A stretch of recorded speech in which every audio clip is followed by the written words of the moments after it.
Dans cette vidéo, nous allons jouer avec l'espace de phase d'une fonction. Donc ici, nous avons la trajectoire d'une fonction, en haut, qui va du bleu au rouge, c'est-à-dire de moins 13 à 12 à peu près. Et donc nous avons ici sa représentation, sa trajectoire dans l'espace des phases, qui est y associé y', tandis qu'en bas, nous avons ici le graphe de la fonction, qui a t associé y de t. Donc nous allons comprendre la relation qu'il y a entre la trajectoire d'une fonction dans l'espace des phases et son graphe. Donc alors nous pilotons cette fonction uniquement par un point dans l'espace des phases qui nous donne la valeur de la fonction y, ça c'est l'abscisse de ce point-là, et la dérivée en ce point-là. Donc ici vous voyez que la dérivée est à peu près 5. Donc là je suis dans une phase de croissance. Vous observez le point du graphe de la fonction continuer à augmenter.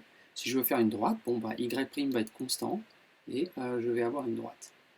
Je vais arriver en bout de l'écran et ça va repartir à 0. Alors donc ici, si je veux faire une droite, donc il faut que la pente reste constante, c'est-à-dire que y' soit constant. Alors ici, vous voyez que y est forcé à augmenter, puisque y' est positif, ça veut dire que la position y ne peut pas diminuer ici, je ne peux pas revenir en arrière. Donc, par contre, le mieux que je puisse faire, c'est de garder y constant. Là, je me suis retrouvé avec une pente y' négative. Et donc, j'ai changé de pente ici. Là, je change de pente, mais je ne change pas de position. Je vais avoir ici une fonction qui n'est quasiment pas dérivable. Là, je retourne avec une droite maintenant de pente négative, ou à peu près moins 9. Là, j'arrive à y, la position y est égale à 0, ce qui me donne un point où ma fonction s'annule. Et donc, là ici, y' est négatif, donc y ne peut que décroître. Je ne peux pas aller vers la droite, mon point ne peut pas aller vers la droite, il peut aller que vers la gauche. Okay, c'est normal, c'est comme ça que l'espace des phases fonctionne. C'est-à-dire que ici, je ne peux pas prendre n'importe quelle trajectoire dans l'espace des phases. Je suis obligé, quand y' est négatif, je suis obligé de faire décroître y. Au contraire, quand y' est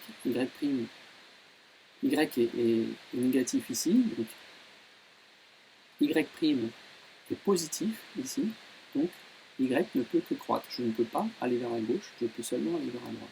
Nous avons vu que le graphe d'une droite était associé dans l'espace des phases à une droite horizontale, c'est-à-dire y' égale à constante.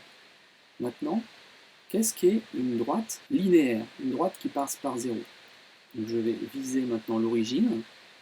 Et qu'est-ce que ça me donne comme graphe de fonction? Si dans l'espace des phases, j'ai une droite qui passe par 0, eh bien, ça me donne une exponentielle décroissante.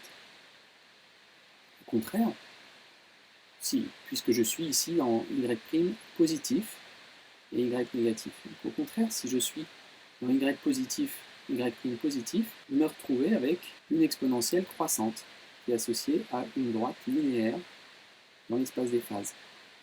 Donc ici, dans ce cadran-là, j'ai forcément, si j'ai une droite linéaire, j'ai forcément une exponentielle croissante. Au contraire, si je me retrouve dans ce quadrant-là, vous voyez que y' est négatif ici, et si je me retrouve avec une droite linéaire, j'ai une exponentielle qui est forcément une exponentielle décroissante. Donc en temps vers l'infini, eh bien, je vais arriver à 0. Dans ce quadrant-là, au contraire, eh bien, y' est négatif, mais y est aussi négatif. Je me retrouve avec une exponentielle qui diverge, qui tend vers l'infini, mais vers moins l'infini. Maintenant, nous pouvons passer à tenter de fabriquer une fonction qui est périodique. Donc ça signifie que dans l'espace des phases, je vais avoir quelque chose qui ressemble à une ellipse. Okay, donc,